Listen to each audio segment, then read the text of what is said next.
Buenas noches y bienvenidos a El Mundo por Montera. Antes de empezar nuestra tertulia de hoy, me gustaría presentarles con brevedad 3 casos clínicos, en el mejor sentido de la palabra. Están aquí conmigo mientras el resto de nuestros contertulios propiamente dichos, que serán 5, aguardan en la mesa de costumbre. Dentro de un rato me trasladaré a ella. En primer lugar, a mi izquierda, en 1982, una persona que era su novio, cuando ella se levantaba de la cama en su propia casa, la agredió primero con el palo de la escoba o algo parecido y luego le asestó 9 cuchilladas. Una de ellas, mortal de necesidad, en la yugular. Cándida tuvo la suerte de caer de tal manera que la propia postura de la cabeza impidió que la sangre de la yugular siguiera manando y al mismo tiempo un rayo de sol que entraba por la ventana, eran aproximadamente las 9 de la mañana, coaguló la sangre. Un vecino tenía 2 mastines, estos 2 mastines olieron la sangre y empezaron a rascar en la puerta o intentar saltar por la terraza, no lo sé muy bien, y Cándida Galán, después de estar 2 horas prácticamente muerta en el suelo de su domicilio y 5 días también prácticamente muerta en la unidad de vigilancia intensiva, fue devuelta a la vida por los médicos. Cándida, yo he visto una entrevista que te hizo Mercedes Milá en el programa Buenas Noches y he visto también un programa de Vivir cada día realizado por Javier Macua que obtuvo el premio Ondas contando tu caso. Y sin embargo, ni con Mercedes Milá ni con Javier Macua relataste lo que te sucedió durante esas 2 horas que estuviste en el suelo de tu domicilio y durante los 5 días que permaneciste en la UBI, y sin embargo en una novela que acabas de terminar, escrita a medias con Pedro Caso, una novela testimonio, una novela reportaje, una novela verité, no sé cómo llamarla, hablas de toda una serie de experiencias trascendentales, de experiencias metafísicas, de contactos con el más allá que tuviste durante ese periodo de tiempo. Querría saber en primer lugar por qué a Mercedes Milá y por qué a Javier Macua no le hablaste de esto. En primer lugar, es un tema que efectivamente solo lo he tratado una vez, más que una novela, es una biografía que se hizo en unas condiciones muy especiales, o sea que bueno, las condiciones eran propicias y no se podía eludir contar esa parte, porque esa parte es la que, diríamos, hace que yo recupere una vida. Quiero decir, yo parto de la muerte y desde la muerte organizo una vida que me ha costado 7 años, pero en principio, bueno, el plazo era en 3 años, porque mi mayor problema era que no me había muerto y que estaba condenada a vivir en un lugar donde mi espíritu no tenía sitio. Entonces el problema que tenía es que yo tampoco me podía suicidar porque esto era implicar a una conciencia.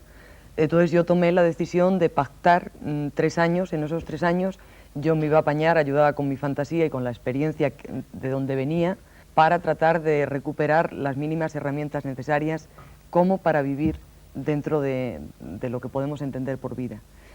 Es un tema que no me gusta hablar y además me siento un poco como con la espada de ahí, porque el tema aislado es muy pobre, porque además partimos de herramientas que no son las necesarias. Quiero decir, para vivir es importante morir, y de hecho la gente que vive sabe la pérdida continua que hay de vida. Es la única manera de seguir viviendo. Para morir hay que morirse mucho más, y para ir a la otra vida hay que estar muerto. Entonces el lenguaje que vamos a utilizar es la palabra, y la palabra es sagrada y más para una actriz, pero no deja de ser una herramienta muy pobre porque estamos desde la vida. Tú durante todo ese tiempo en el que estuviste clínicamente muerta, entrabas y salías de tu cuerpo, o mejor dicho, tu alma entraba y salía de tu cuerpo. Hay una parte, en el libro que por el tercer ojo, por la glándula pineal. Yo estuve 3 horas, afortunadamente, sin ser atendida, y la primera experiencia, a pesar de tener 25 años, es que mi vida parecía un fracaso, pero sí estaba lista para una cosa bastante seria, que era morir. Quiero decir, estaba en disponibilidad para morir. Quiero decir, o sea, la agresión era tan clara, eran 9 agujeros en el cuello, la yugular cortada, la médula seccionada, por lo cual el término de pedir auxilio era imposible, porque la voz se reproduce arriba, tratar de moverme era imposible por la médula. Entonces estuve 3 horas sin ser molestada y con bastante disponibilidad para entregarme a la experiencia. Durante estas 3 horas yo fui observando cómo iba perdiendo la vida, o sea, cómo mis funciones se iban desconectando. Las salidas, efectivamente, como tú bien dices, normalmente eran, diríamos, por el tercer ojo. La primera cosa, que en eso ya además he contactado con otra gente, que se suele perder al perder la vida, es la vista, porque se abre otra visión. Y la última es el oído, o sea, la percepción del oído, uno puede estar oyendo y estar muy muerto. Entonces de ahí, bueno, pues aterrizó un vecino, ya prácticamente era un cadáver porque las moscas habían Por favor, polulado. Cándida, perdona que te interrumpa. Dejemos al vecino, Sí. dejemos No, tu dejamos lucha al vecino, por volver entonces, a apoderarte de pero tu hay cuerpo. 3 horas. ¿Qué es lo que viste? Entonces, es que hay que especificar, porque yo estuve 21 días en coma en una unidad de cuidados intensivos, aunque yo considero que estuve 30 de la situación, pero las dos situaciones son diferentes. En la una hay una libertad de un cuerpo, o sea, que deja de funcionar. Quiero decir, no hay la obligación, como en el caso de la UBI, de obligarte a vivir en un sitio donde tú no puedes vivir. Entonces la experiencia es diferente. La primera es una experiencia de libertad, que podríamos decir, o sea, hablábamos de que la vida es el aliento o la palabra. Entonces, bueno, es ese aliento que se conecta con el universo. No me digas una experiencia de libertad. Dime concretamente, cuando tú entrabas y salías por el tercer ojo que está situado aquí, ¿qué es lo que veías? A lo libre, salía ¿Tú veías tu cuerpo allá a la abajo? totalidad que diríamos podría ser el universo, quiero decir, a poder ver a mis vecinos, a poder, con una cosa que podríamos entender entre pensamiento o conciencia, eso ya depende de los términos que queramos barajar. ¿Y veías el cerebro como una especie de pila luminosa? Sí, todo eso son, o sea, el cuerpo se fue desconectando por partes, entonces el problema que tenía era una sección de médula, por lo cual, o sea, el cerebro efectivamente era una pila como una fuente de energía o de luz. Eso era el cerebro.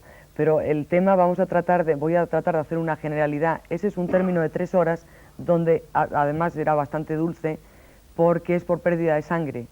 Quiero decir que no había dolor, y lo único que había era salir, como diríamos, al universo. O sea, imagínense todo el espacio. De ahí entro a un hospital, hacen una operación urgente, hay unas horas que están en blanco, y a partir de ahí sí hay más complicaciones y empiezo ya a estar muy limitada, a tratar de bajar, diríamos, como en una espiral, Pero donde tú en esa espiral... ibas y venías. Iba en y ese periodo venía. de la vida a la muerte. Sí. Incluso utilizas en el libro que has escrito la expresión de que era como si un ascensor se descolgara por un túnel. Eso y como forma si parte al final del túnel hubiese la famosa luz que ven todas las personas Claro, que han tenido experiencias pero esa de es este una tipo. experiencia que, diríamos, está ya en la obligación de retenerte en un cuerpo. O sea, la primera experiencia que forma parte de 3 horas es como si de ahí, o sea, de ese pensamiento que se puede trasladar a través del universo, o sea, se llegara a fundir con una luz. A partir de ahí, o sea, la experiencia empieza a ser penosa y muy, muy costosa.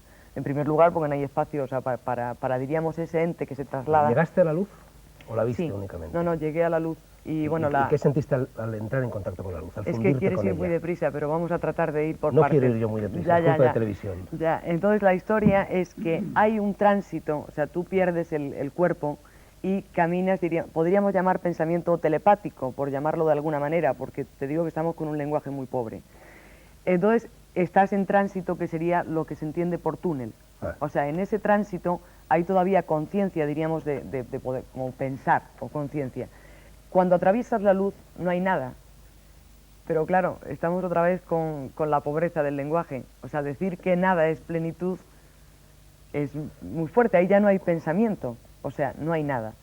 Entonces, lo comparativo con relación a lo que yo puedo relacionarme con los telespectadores y contigo, pues a ver, podríamos llamar en un estado de amor profundo, en un orgasmo muy especial donde deja uno de ser uno y se convierte en otra cosa, en un dolor que ya no es dolor, que ya no tiene un aliento. Tú dices, quiero decir, ¿con qué me relaciono yo? Tú dices que la conciencia se fundía en el horno del amor. Me parece que utilizas esa es frase. totalmente. Además, aquí empieza a ser una experiencia que solo se puede entender desde una base espiritual. Quiero decir, lo de la mente, o sea, hasta ahí podemos discutir entre la mente, que es el túnel, pero en el otro lado solo se puede entender desde una experiencia que podemos llamar espiritual. Cándida, ¿sí o no? ¿Tú, después de esa experiencia, eres diferente, te sientes diferente, vives de forma diferente?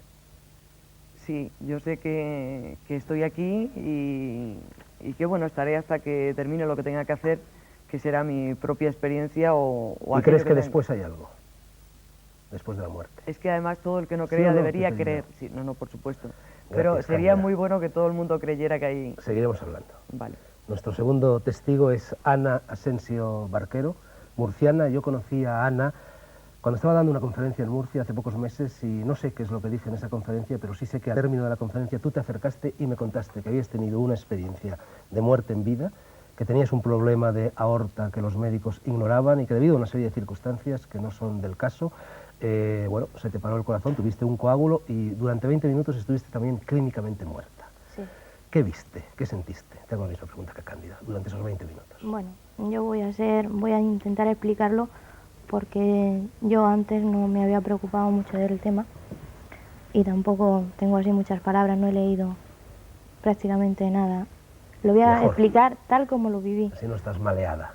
Entonces, mira, pues yo tuve un paro cardíaco, se me paró el corazón y intentaron reanimarme los médicos y no lo consiguieron. Entonces ya transcurrido un tiempo, pues yo volví a la vida. Entonces en ese tiempo que yo estuve en el más allá, no llegué al final, eso también lo puedo decir. Yo al principio hubo unos momentos, no sé si segundos, décimas de segundos, minutos, no sé medir el tiempo que fue, en que yo luchaba interiormente por quedarme aquí en esta vida. Es decir, en la otra vida. No, no, en aquí. esta. Yo luchaba interiormente por estar aquí. Transcurrido esos segundos o momentos, no lo sé, pasé a un estado de relax total, algo maravilloso, ¿no? Que Te aquí, sentías bien, la muerte sí, era placentera. sí, vamos, yo esa sensación no la he sentido nunca en esta vida, ¿no? Y viste, porque Y hay una serie de entonces elementos comunes. me vi yo. Te viste, me desde vi. fuera. Sí. No, yo no me vi. Te Me veías vi, por dentro. no, ya verás, me vi en una hamaca de esas que ponen entre dos árboles. Es muy curioso porque yo nunca he estado en una hamaca de esas. Me vi flotando hacia una luz muy intensa que tampoco la he visto aquí. Es una fuerza muy, muy poderosa, yo lo explicaría. No es energía, es una cosa, no sé cómo explicártelo, pero una especie de energía. Esa luz tiraba Me de ti. atraía. ¿Y O llegaste sea, hasta la luz o no? Sí, cuando ya estaba llegando a esa luz, esa misma luz me impulsaba hacia atrás. Me dijo una voz muy dulce, tampoco he oído a nadie hablar así nunca, me dijo que tenía que volver. Vuelve a la vida, algo así. Y entonces volviste. Y entonces fui descendiendo, pero también lentamente, o sea, me vi toda de blanco, la hamaca blanca. Descendías con pena. Sí, Querías quedarte allí. sí, Viste rostros, seres, personas. no vi rostros, no vi seres, además que la luz esa, es posible que fuese que tuviera una imagen, pero era como una nube, no era una imagen así muy clara, de donde salió la voz.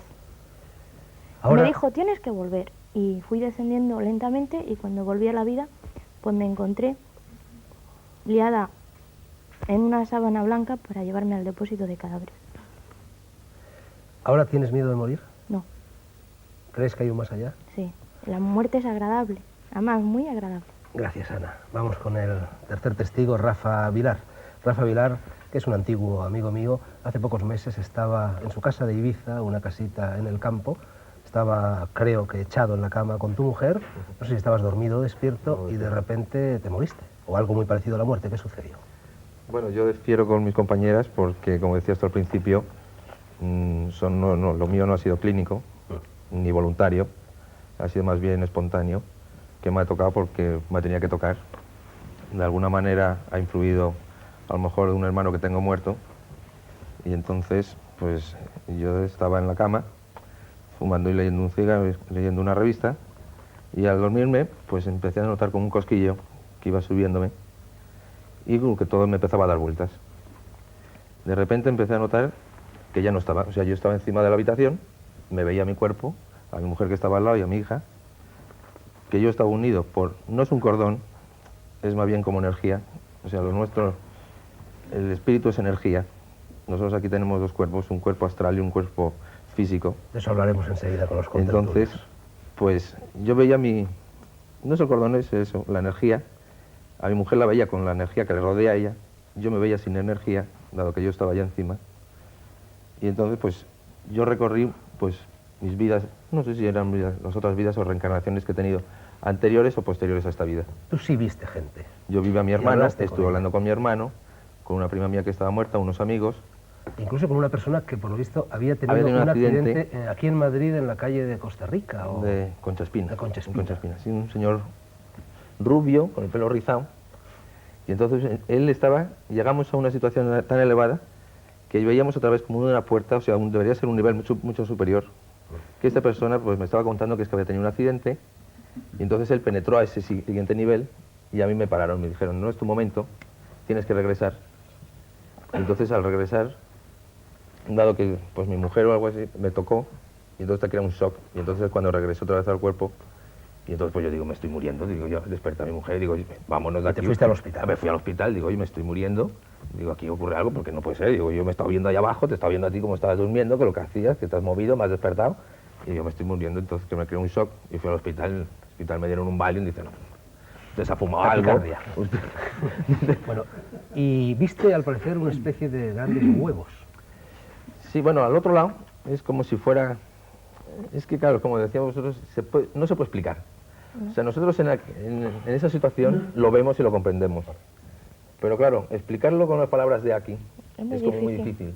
O sea, tú puedes decir que son huevos, pero a mí me parecían huevos. Huevos que deberían ser como almas penitentes o almas en evolución de otro karma o otro nivel. Bueno, y a raíz de esto, entonces, buscaste ayuda. Busqué ayuda. En Ibiza, En Ibiza una persona, me conecté Tony, con unos amigos, un americano y que me debía de dijeron, estar hoy aquí, pero que no está. no ha podido estar Así que yo te porque tiene una ruego que conferencia. ocupes un poco su lugar y que nos expliques lo que te dijo ese americano y qué tipo de experiencias. Bueno, para empezar un poco a hacer la historia de este americano, este hombre lleva 10 años trabajando en esto. Él es medium, ¿verdad? Entonces, pues desde hace 10 años hace viajes astrales. Cuando quiere. Cuando quiere. Y además se va a la India. Él tiene dos, según me ha contado, tiene dos puntos en donde él va, que es un monte en la India, donde está rodeado de animales, y otro es una universidad donde él va estudiando para ir elevándose. Entonces él deja su cuerpo para que venga su espíritu, su guía, y entonces hable con las personas que quieren solicitar ayuda. Y este americano tuvo algún problema cuando murió su madre, porque su madre Sí. tiraba de él y no lo dejaba Sí, desplazarse. más o menos yo se lo conté éter. porque, claro, yo le dije que tenía un hermano que se había muerto, entonces él me comentó que, claro, él de alguna manera también había pasado esto, de que cuando él murió su madre tiraba de él, entonces él hizo un viaje astral para conocer la familia astral de su madre, y parecía que estaba un poco incómoda, porque cada uno tenemos una familia astral. Sí, eso sostiene el americano, ¿no? Que Sí. perdemos nuestra familia terrena y que nos encontramos con una nuestra familia diferente. diferente, que es nuestra familia astral, que no tiene nada que ver con esta. Y entonces él fue a comunicarse con su familia astral para ver qué problemas tenía la madre, para saber qué comunicación tenía aún con su hijo. Entonces, pues que dijera que cada uno siguiera su vida, solucionaron su vida, y entonces cada cual, que es lo que me ha dicho a mí, que tengo que hacer un viaje astral o a través de él, pues ponerme en contacto con mi hermano para que mi hermano haga su camino, yo siga el mío y no me siga haciéndome problemas y cosas de Y este. tú no has vuelto a tener ninguna experiencia de este tipo. No. ¿Te gustaría tenerlo o te asusta? Me asusta al principio. O sea, yo para experimentarla yo solo, me asusta porque, claro, yo no es que tuviera una experiencia agradable. O sea, agradable en el sentido de que yo me veía por aquí encima, sí, pero en el momento que empecé a hablar con gente, claro, muerto, es que yo que no quería saber nada de este tema, bueno, no me involucraba nada, pues me daba un poco de temor. Entonces, a raíz de aquel entonces, en los primeros días después de que me ocurrió, pues estaba como más propiciado a tener otros tipos de experiencias. Entonces yo rehusaba tenerlas, para estar mejor preparado o para tener que me dijeran, bueno, tienes que seguir este camino, tienes que ir a este sitio, tal, preguntar ayuda, lo que sea, para seguir al buen camino con donde va mi amigo el americano, que él dice, quiero ir a tal sitio, y él va a tal sitio. Pero no estar piruleando por ahí por el espacio y teniendo experiencias de otras vidas y cosas de estas. Bueno, gracias Rafa, os ruego que a partir de este momento en el curso de la tertulia os incorporéis desde aquí libremente cuando queráis, y voy a leer con mucha brevedad un fragmento de un libro mío que escribí hace cosa de 15 años y que es estrictamente autobiográfico. Dice así: lo que llamamos vida es solo un prepararse a bien morir, o a morir mal, cosa harto común. ¿Tenemos miedo de la muerte? Imposible. Ese sorbo equivale a un alfilerazo instantáneo que además no vuelve. Lo que nos asusta es el lago desconocido cuyas olas lamen mansamente la cara en sombra del moribundo. O la nada, como algunos acostumbran decir. ¿Qué sucede tras la bendición del sacerdote y el postrer beso de los deudos? No es verdad que nadie lo sepa. Basta con hacer memoria, porque todos llevamos muchos trances así en el fondo del armario. O de escuchar a Lázaro, a Orfeo, a Ulises, a Cristo, a cuantos fueron y volvieron. En los misterios, el iniciado muere y resucita.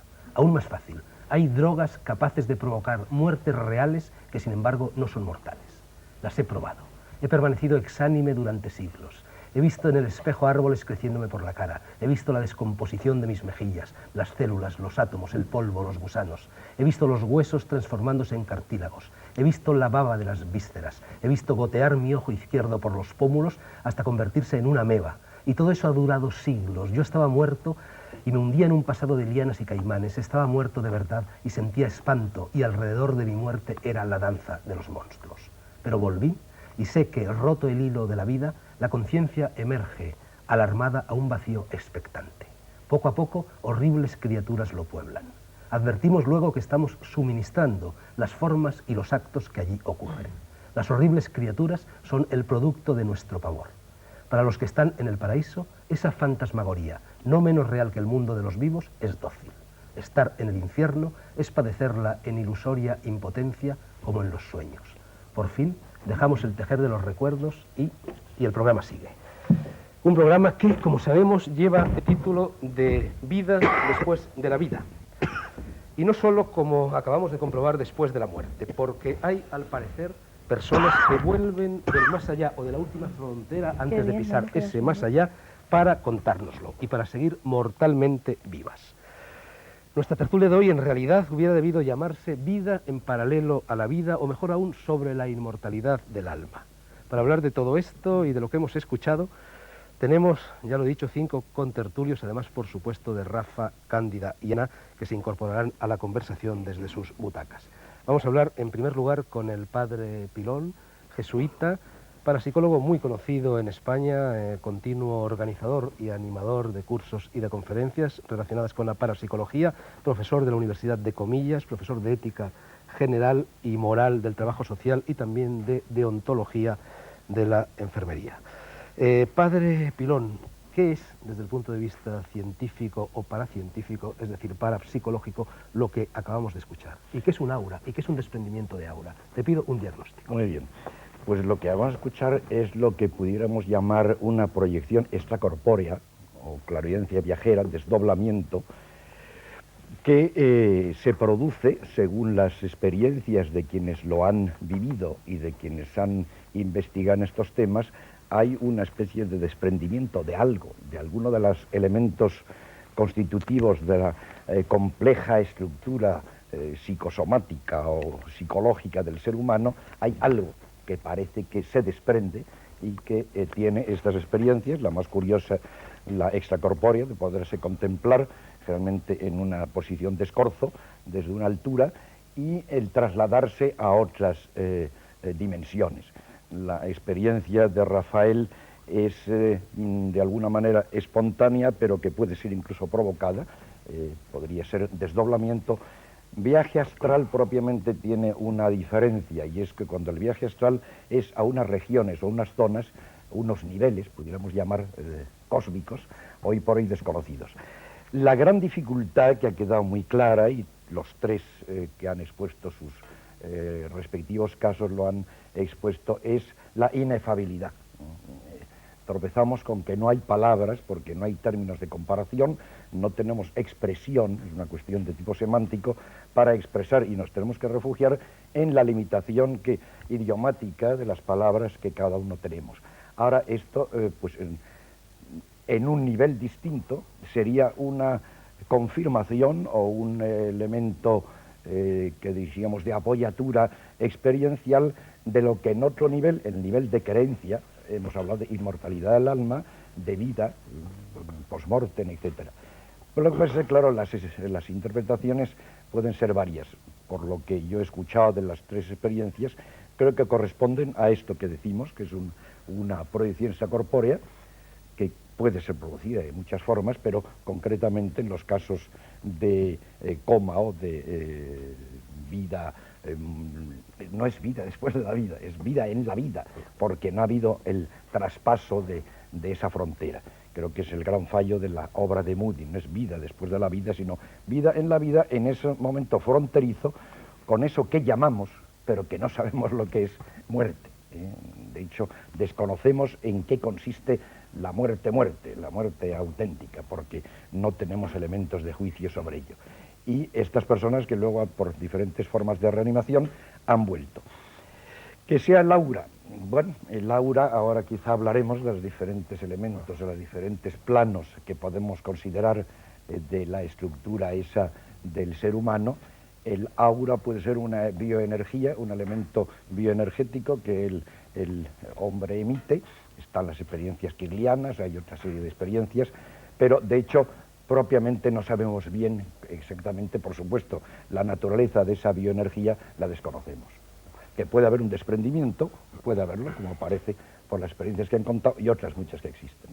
Segundo contertulio y conocido ya por las personas que siguen este programa, Francisco López Swami, presidente de la Fundación Yoga para la Paz, profesor de yoga, vegetariano impenitente, autor del libro Bajo la superficie y sentado en estos momentos casi como Gautama el Buda.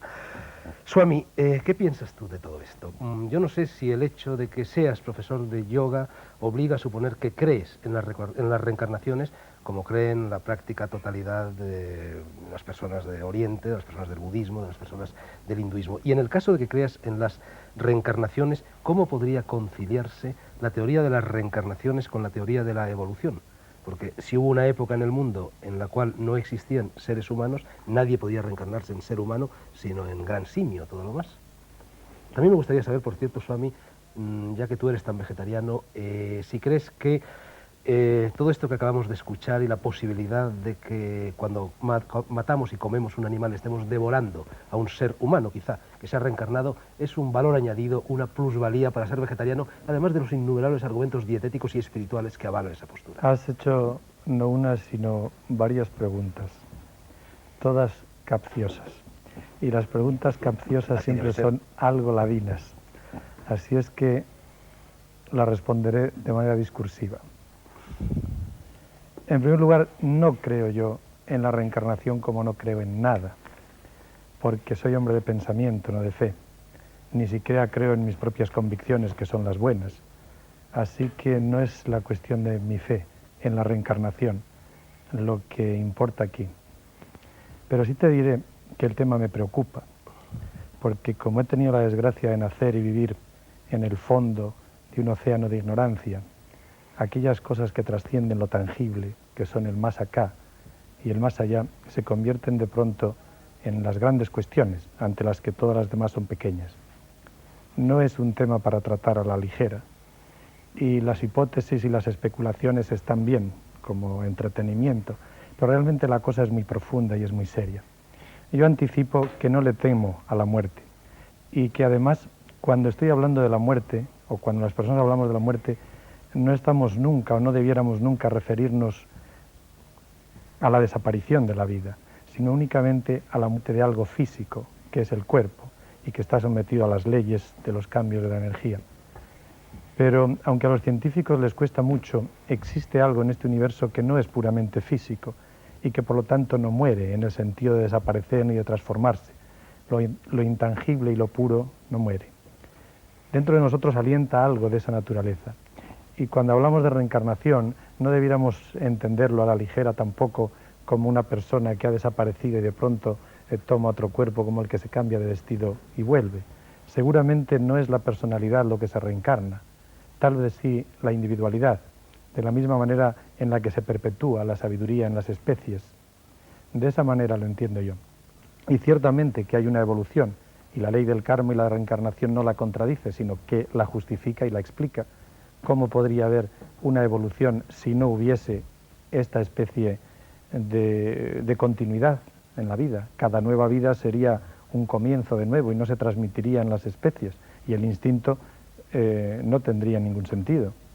Entonces, de esa manera sí que creo que la evolución es lo que explica la vida, y contestando a la última de tus preguntas, te diré que aunque en una época no hubiera hombres, eso no quiere decir que la evolución quedase detenida, puesto que todas las formas vivas que existen provienen de una evolución. La humana puede ser el punto culminante sobre la Tierra, pero las formas evolucionan, y en un momento dado, cuando esas formas primitivas comienzan a hacerse preguntas, se encuentran con un ego o con una inteligencia, y a partir de ahí un ser humano. Bien, conste, Swami, que cuando utilizaba el verbo creer no me refería a la fe, sino a la opinión nacida del pensamiento. Tercer contertulio entre Swami y el Padre Pirón, Elio D'Alberti, italiano de Milán y presidente de la Asociación para la Unificación del Cristianismo Mundial en España. Elio D'Alberti, aparte de haber tenido experiencias de este tipo, ha dado una serie de conferencias aquí en Madrid muy recientemente, en el mes de abril, sobre estos temas, vida después de la vida, etc. Elio, yo leyendo todos estos libros y estudiando este asunto, me ha llamado la atención comprobar cómo todo lo que se cuenta, tanto las personas que han tenido experiencias de este tipo como los autores de libros que no las han tenido, coinciden con lo que de pequeños en el catecismo nos decían. Hay un ángel de la guardia, hay 7 cielos, como decían los gnósticos, hay purgatorio, hay limbo, es decir, todo ese lenguaje que parecía más bien creado pues para casi como fábulas infantiles, es el que utilizan también los científicos o los paracientíficos que se ocupan de este asunto. Es así, todas las religiones y también las conclusiones a las que ha llegado la parapsicología coinciden en esta versión del más allá. Sí.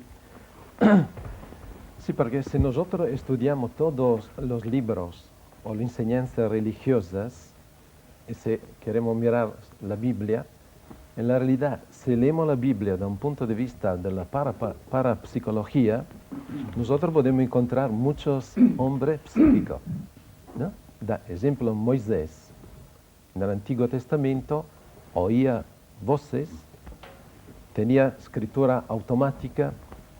Entonces, podemos ver que en la realidad, no solo Moisés, los profetas, también, ejemplo, Jesús, San Pablo. Jesús, pero yo pienso que de los hombres psíquicos era el más grande, ¿no? Ahora, no solo estando en el campo de la religión, pero también en la filosofía. Y nosotros vemos también Pitágoras era un grande psíquico. También él, como hemos oído, no tenía capacidad de palabra para expresar las experiencias espirituales que él tenía. Entonces ha desarrollado un discurso geométrico, ¿no? La famosa matemática que nos ha enseñado a él. Y vivía Sócrates, Platón, todo era gente psíquica. Y si nosotros miramos también Santa Teresa de Ávila, era una grande medium. Entonces, en la realidad, decimos, el mundo angélico también es una realidad, este ángel de la guardia. Porque Dios, cuando ha creado, crea antes el mundo espiritual. Porque Dios es un espíritu puro. Entonces, crea el mundo angélico. Luego, cuando empieza a crear, no empieza con el hombre, porque el hombre es la creación última, la obra maestra de Dios. Entonces nosotros vemos que hay una evolución, pero no como dicen Darwin o los evolucionistas materialistas, mas hay una evolución guiada de este ser. Entonces vemos que se empieza de una partícula que sirve para formar átomos, moléculas, tenemos el mineral, luego pasamos al vegetal, al animal y por fin el hombre. El hombre es el único ser que tiene intelecto, emoción y voluntad. Prácticamente es una esfera que no se puede tocar, no material, mas están en el espíritu, llamamos la mente espiritual. ¿Qué cosa es la mente espiritual? Es una energía donde prácticamente sirve para tener un ideal de vida, donde busca el amor, donde busca los ideales.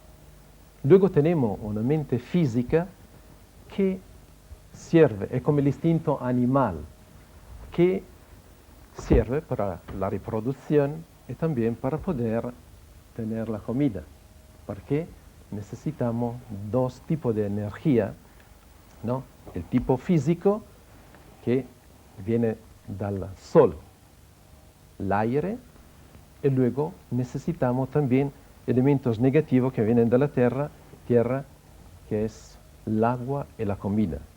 Entonces estos elementos dan vitalidad a nuestro cuerpo físico que crece en una manera mecánica, natural. Te ruego que cortes la intervención porque Sí. es mucho tema para tan corto programa. Luego, quiero decir, el espíritu también necesita, decimos, para crecer un alimento que viene de Dios, que es el amor y la verdad.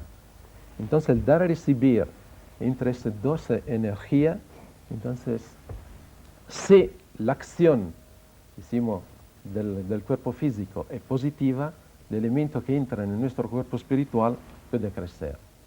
Entonces el resultado que el hombre en la realidad, según decimos, la idea de Dios, es que podía crecer en una vida, era alcanzar la madurez. Cuarto contertulio, Salvador Paniker, también conocido por las personas que siguen el programa, escritor científico. Fue ingeniero, aunque yo creo que le tiraba más lo de escribir que lo de la ingeniería. Salvador, yo no sé si predomina en ti el escepticismo característico de los científicos o predomina en ti la tendencia a la fabulación de los escritores, que en tu caso además lo uno y lo otro se ve agravado por el hecho del mestizaje. Eres hijo de padre hindú y de madre catalana y has flotado siempre entre estas dos aguas. Y quizá como europeo y occidental tiendes a escuchar todas estas cosas que se están diciendo aquí pues como tonterías, y quizá como hindú y como escritor, en cambio, te las tomas en serio. Yo querría conocer tu opinión y también querría saber qué opinas acerca de esa fractura entre filosofía y ciencia que se produjo sobre todo en el siglo XIX y que creo yo que es la que ha provocado el hecho de que en Occidente este tipo de temas todavía se consideren con escepticismo, aunque están cambiando bastante las cosas. Stephen Hawking, sin ir más lejos, está volviendo a unir la filosofía con la ciencia. No, respecto a lo último, es evidente que hoy día se va a una cierta reconciliación de filosofía y ciencia, que de hecho nunca han estado tampoco tan separadas como se dice, ¿no?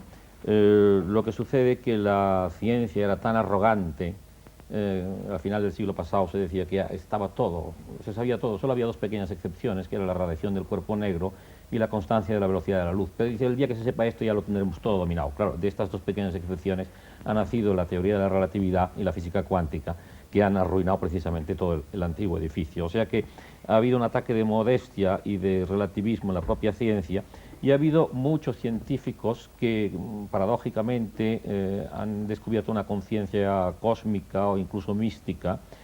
Bueno, yo he publicado como editor, que también soy en la editorial Kairos, escritos místicos de Einstein, de Planck, de Eddington, de Jeans, de Schrödinger, de Bohr, de los más grandes. O sea que en ese sentido hay una cierta reconciliación. Ahora, yo debo decir que a medida que oía hablar a mis contertulios me estaba poniendo bastante nervioso, efectivamente, porque efectivamente yo estoy en una mezcla. Te lo notaba. Y entonces yo, evidentemente, no me puedo tomar en serio, quiero decir, no me puedo tomar en serio muchas de las cosas que aquí se han dicho. Es decir, yo no negaré en absoluto que lo que han descrito las personas que has puesto tú testimonialmente son lo que se llama, han tenido estados alterados de conciencia, evidentemente, qué duda cabe. Ahora, lo que después nos lo han explicado con tanta carga de interpretación, uno porque se lo ha enseñado un gurú americano, el otro porque ha leído otras cosas, otro por lo que sea, que, claro, yo creo que lo que puede haber sido esta experiencia pura, ya ellas mismas o ellos mismos no saben muy bien lo que ha sido. El hecho es que incluso filosóficamente nunca hay experiencia sin interpretación.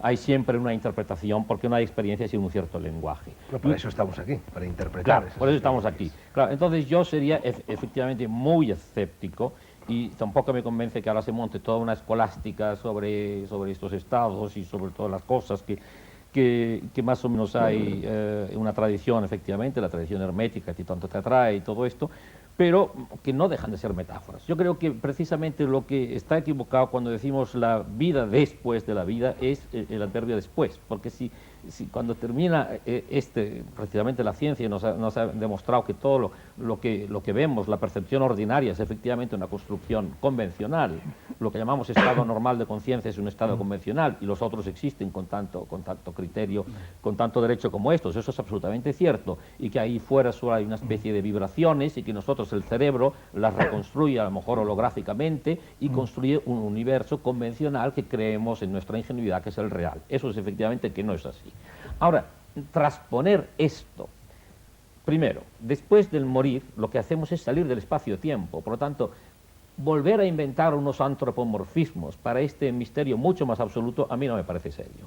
No me parece serio porque, a menos que lo tomemos como unas metáforas, o como una página muy bella como tú has leído, que tú has escrito. Esto es literatura, en el buen sentido de la palabra, no lo digo peyorativamente. La literatura también tiene intuiciones. ¿Y qué duda cabe que se esconden unas intuiciones reales sobre esto? ¿Qué duda cabe de que yo mismo he tenido unas ciertas vivencias? Ahora, quiero decir con esto, y con esto resumo, para no alargarme demasiado, que científicamente no nos autoriza absolutamente nada a hablar de una alma separada, de unos ángeles, de todas estas cosas que son metáforas históricamente condicionadas, lenguajes que han servido incluso muchísimas veces como mecanismos de defensa para la gente que tenía miedo de morirse y que por lo tanto han sido recursos culturales, bueno, pues superestructuras.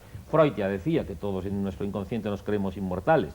Eso es evidente, claro, porque y ahí voy. En cambio, la experiencia, por lo tanto, científica no nos autoriza a decir nada. La experiencia mística, que es lo que a mí más me interesa, y en ese sentido me reconozco hindú, y yo mismo he escrito y he publicado, porque siempre una de mis obsesiones ha sido que no hagamos misticismo de baratija, que no degrademos estas cosas. Por eso me ha gustado cuando el Swami ha dicho que esto de la reencarnación, cuidado, yo también digo lo mismo. Es decir, ¿qué es la esencia de la experiencia mística? El hinduismo, que en esto discrepa del budismo, te diría que es el llegar al acceso del Atman, o sea, de este yo que no muere porque tampoco nace. Porque yo estos egos nuestros, de todos nuestros contertulios de hoy aquí separados, me parecen tan patéticamente limitados que no me cuesta ningún esfuerzo intelectual pensar que van a desaparecer. Ahora, cuando uno ha tenido alguna vez una experiencia, llamémosle trascendente, en lo que, y quizá estas personas que han tenido esos estados de conciencia extraña que nos han hablado antes, han alcanzado un vislumbrar esto, lo que uno percibe es una cierta incompatibilidad, digamos absoluta, entre el yo, con mayúscula, y el no ser. Y eso es cierto. Es decir, si yo soy, y lo digo en presente de indicativo, por lo tanto, fuera del tiempo, en este presente, en esta pequeña vislumbre de qué es lo eterno, efectivamente hay una repugnancia absoluta al no ser. Y entonces por ahí se cuelan efectivamente vivencias de todo tipo, que pueden ser desde poéticas hasta extrasensoriales, del todo tipo que sea. Ahora, yo lo que quiero decir que la vivencia básica de la experiencia mística es que hay un yo. El hinduismo diría que es un yo único, que es Brahman, que se divierte tomando infinitos disfraces, ¿no? Que es el que, por así decirlo, pues ahora juega a encarnarse en esto, en el otro, el de más allá. Pero que los egos individuales, el hinduismo distingue mucho, y los ingleses también, entre el ego y el self, entre el ego y el Atman, es la esencia, para no incurrir en un tipo de misticismo de baratija. Además me parece, realmente quiero decir, yo cuando una cosa que trata ya de lo metafísico es imaginable, es describible en lenguaje, y en esto ha tenido toda la razón lo que ha dicho Cándida Gala cuando ha dicho que nuestro lenguaje al hablar de esas cosas es inadecuado, entonces ya desconfío completamente de ello. De modo que lo máximo que podemos hacer es admitir efectivamente un ámbito trascendente, negarnos, como decía el que hoy está de moda Wittgenstein, a hablar de ello y admitir unas ciertas experiencias de estados alterados de conciencia que de algún modo nos aproximan a ello, pero nada más. Último contertulio. Si me permites, Fernando, para que no se enfríe esto, que me ha Sí. parecido interesantísimo, con permiso de Félix. Yo, por supuesto, suscribo todo lo que ha dicho Salvador, pero tomando el hilo de esta última expresión de los estados de conciencia, creo que habría que echar sobre el tapete que nuestra vida no es solamente esto que tangiblemente vivimos, sino que realmente cada día atravesamos distintos estados de conciencia, como el que cambia el canal de televisión, y que lo que vivimos ahora como una realidad sólida deja de serlo en cuanto penetramos en el mundo de los sueños, que a su vez se convierte en otra realidad incuestionable, y que desaparece en cuanto nos despertamos o en cuanto dormimos profundamente, y que este tránsito a través de distintos estados de conciencia nos puede llevar a la conclusión de que estos no son únicos y puede existir todavía otros estados de conciencia que sean muchos más puros. Y si analizamos con atención todas estas palabras, vemos que hay una que se repite todo el tiempo, que es consciencia, y este es el secreto. Tal vez el hombre sea solo un fenómeno de consciencia que se manifiesta en distintos planos y de distintas maneras a través de ese fenómeno que llamamos la mente, que toma distintos conciertos de realidad y que tendemos a analizar todos los estados desde esta realidad limitada, pero que en pureza, en purismo, es irreal. Por tanto, cuando hablamos de muerte lo estamos haciendo desde una irrealidad, pero que convencionalmente hemos aceptado como real, y a partir de ahí todos son dislates y equívocos. Por tanto, quien analice que cada noche se muere un poco y que morirse no es desaparecer, sino entrar en otros estados de conciencia, tal vez le pierda un poco el miedo a la muerte. Y luego continuaremos porque no quiero robar más tiempo. Vamos a ver lo que nos dice nuestro último contertulio, Félix Gracia, que ya estuvo aquí en el programa dedicado precisamente a las ciencias ocultas, que es un hombre de empresa, pero un hombre de empresa que con el seudónimo de Juan Gascón acaba de publicar en la revista Más Allá 3 interesantísimos, al menos desde mi punto de vista, artículos sobre lo que nos espera después de la muerte. Yo querría que con mucha brevedad, sé que es difícil, Félix, nos pusieras aquí encima la raspa de la sardina de tus artículos para que pudiéramos discutir sobre tus hipótesis. Tú dices que hay 4 niveles: el físico, el vital, el astral y el mental. Arranca de ahí y cuéntanos todo.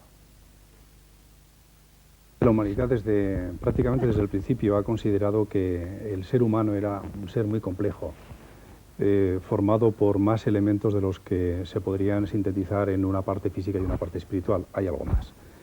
Y prácticamente todas las culturas, tanto de Oriente como de Occidente, han hecho un reconocimiento de esa complejidad del ser. Fíjate que la cultura egipcia, por ejemplo, reconocía en la persona, en el ser humano, 3 cuerpos, el Ak, el Ba y el Ka. Y además ellos admitían que uno de esos cuerpos, después de muerto, se reintegraba con la divinidad, lo que nos hace pensar que ellos suponían que esa parte que se reintegraba con la divinidad debía ser de su misma esencia, de su misma naturaleza, ya que de otro modo difícilmente se puede conseguir una afinidad, ¿no? Un entronque de 2 cosas que no sean afines entre sí. Y reconocían además que otro elemento, otro de esos 3 cuerpos permanecía todavía vivo durante un cierto tiempo. Y pensando precisamente en ese cierto tiempo que vivía, ellos momificaban a sus cadáveres y le ponían incluso alimentos pensando que podían usarlos y demás.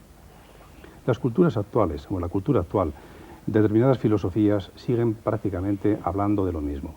Quizá la terminología ya no es igual, pero la esencia viene a ser idéntica.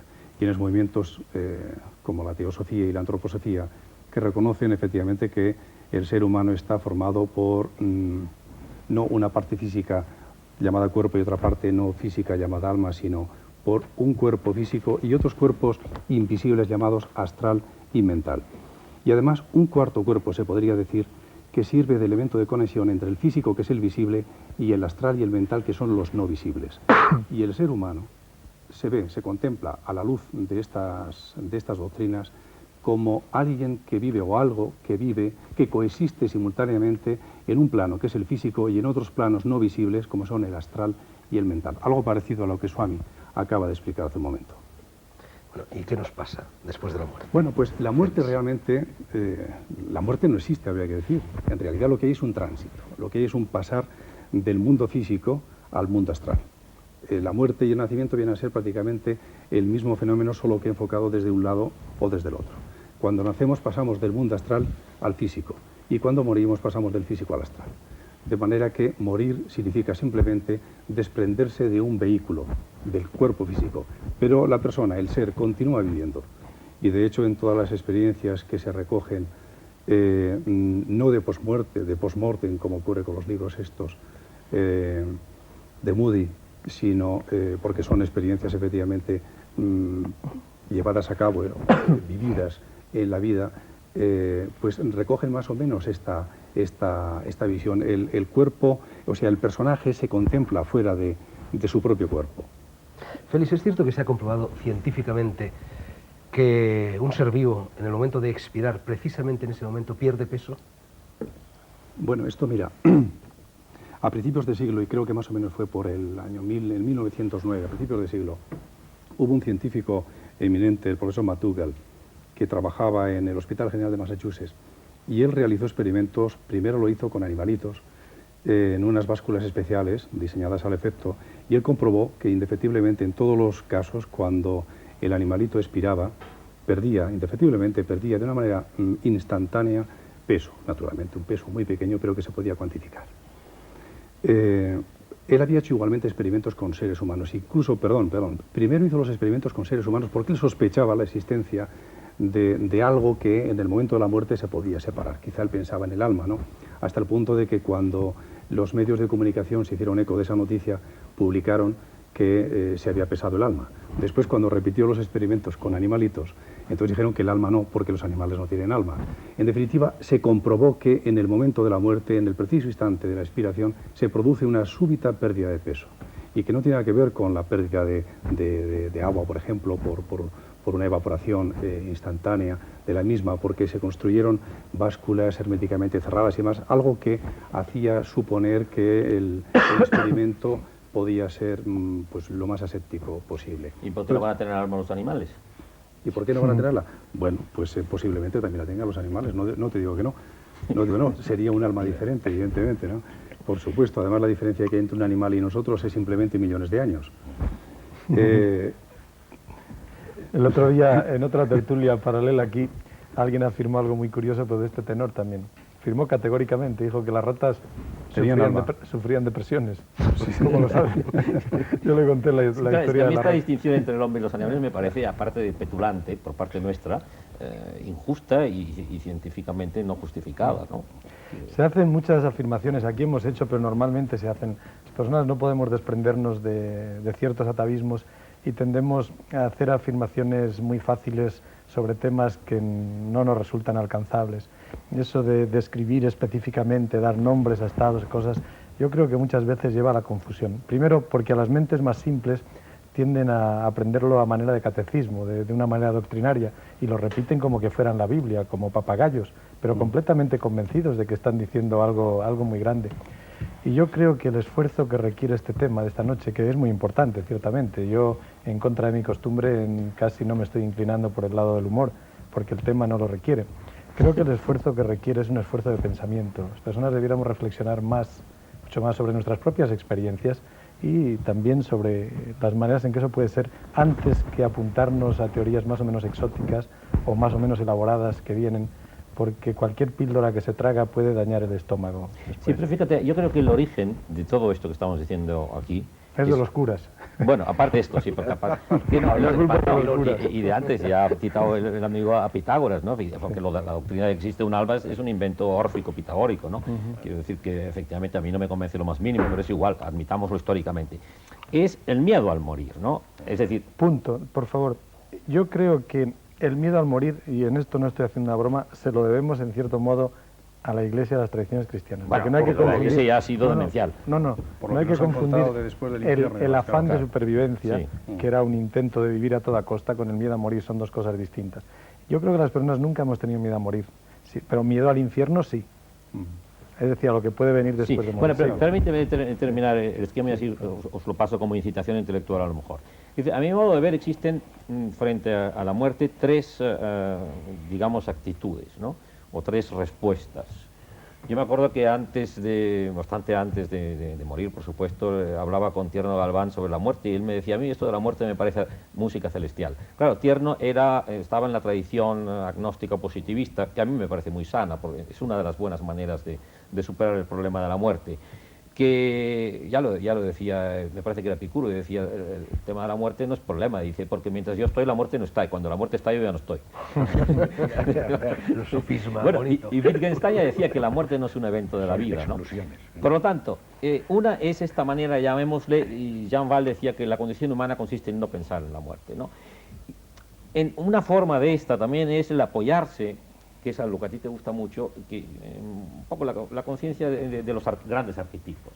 Efectivamente, esto ha servido mucho a la humanidad y es muy sano y es muy sabio y está muy bien. Y no soy yo quien lo destruye. Además, como editor vivo en parte de publicar libros en esta dirección. Por lo tanto, esto está bien. Pero es una forma. Otra forma... ¿Te refieres a las religiones? Eso es, sí, que no dejan de ser como... podríamos también calificar mecanismos de defensa. Son mecanismos de defensa frente a esta ansiedad por el no ser, ¿no?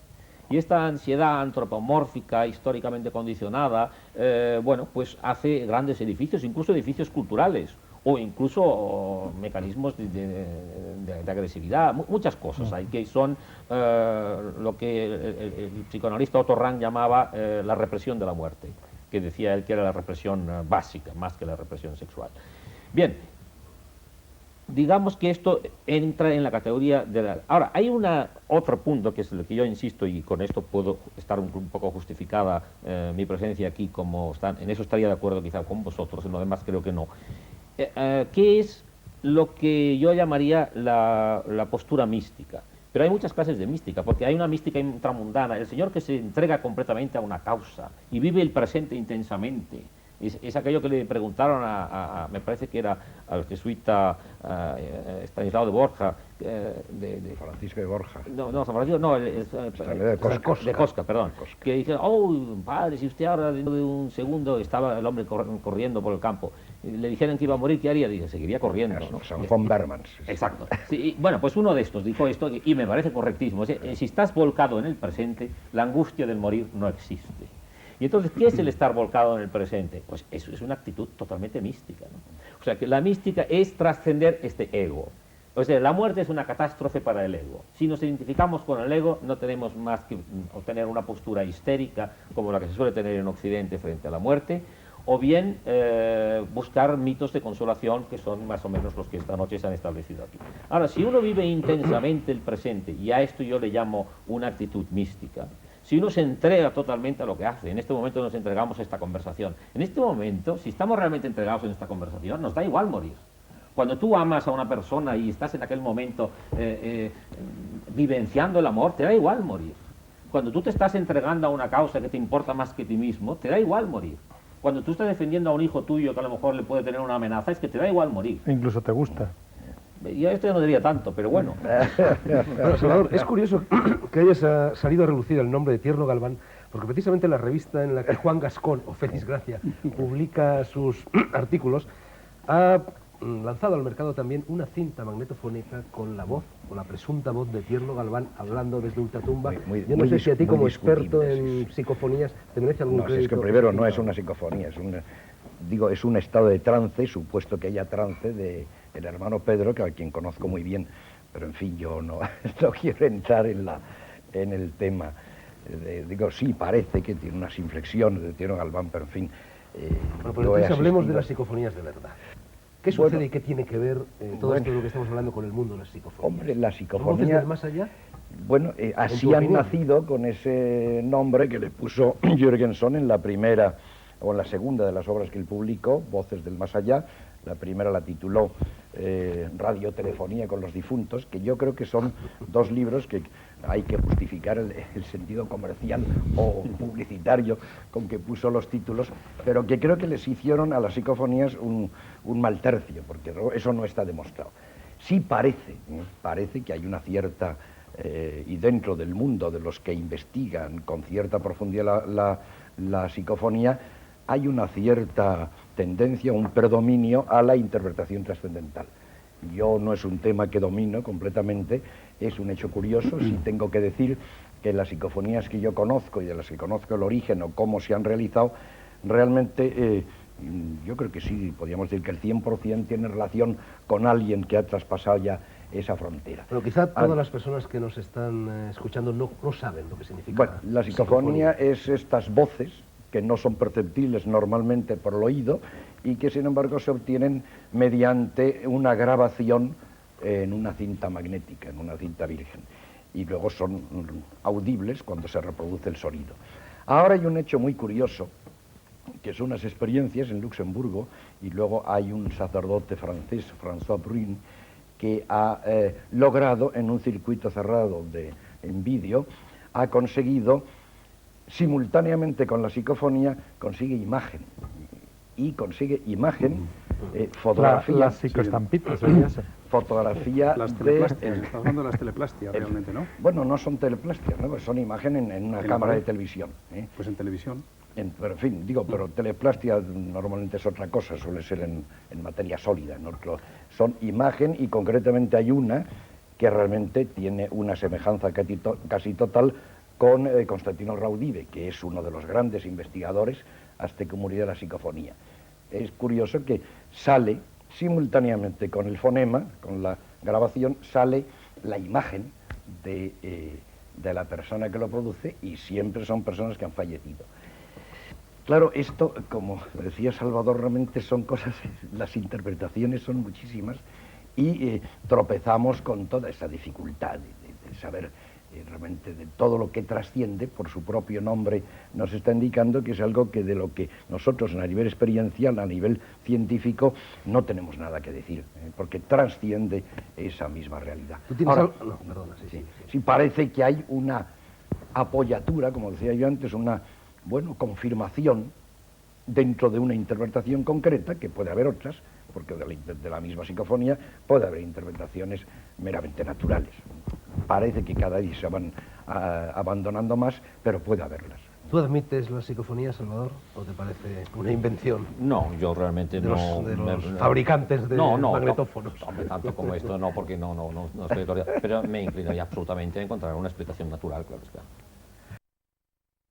Félix, en lo que tú haces mucho hincapié en tus artículos.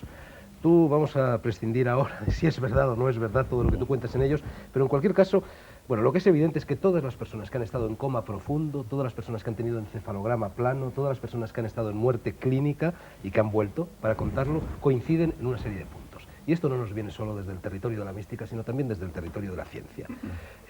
La luz negra, es decir, el túnel, la luz al final, la sensación de plenitud, de felicidad, etc. Bueno, tú sostienes, y en general casi todos los autores, que hay un periodo de tiempo, desde que el cuerpo físico muere hasta que ese presunto cuerpo astral o lo que sea se desprende del cuerpo cortando el cordón plateado, en fin, no cortándolo, siempre volvemos a lo de la inefabilidad, bueno, que transcurre generalmente 3 días, que depende de las personas. Esto lo dice también el Bardo Todol, lo dice el Dalai Lama, en fin, se dice en todos los rincones de la Tierra. Entonces, ¿qué sucede con esas disposiciones legales que obligan a enterrar a una persona antes de que hayan transcurrido, yo no conozco las disposiciones, en fin, 24 o 48 horas? ¿Qué sucede con el aborto? ¿Qué sucede con la eutanasia? ¿Qué sucede con los trasplantes? ¿Qué sucede con los suicidios? ¿Qué sucede con las muertes repentinas? ¿Qué sucede con las cremaciones? ¿Qué sucede con todo eso?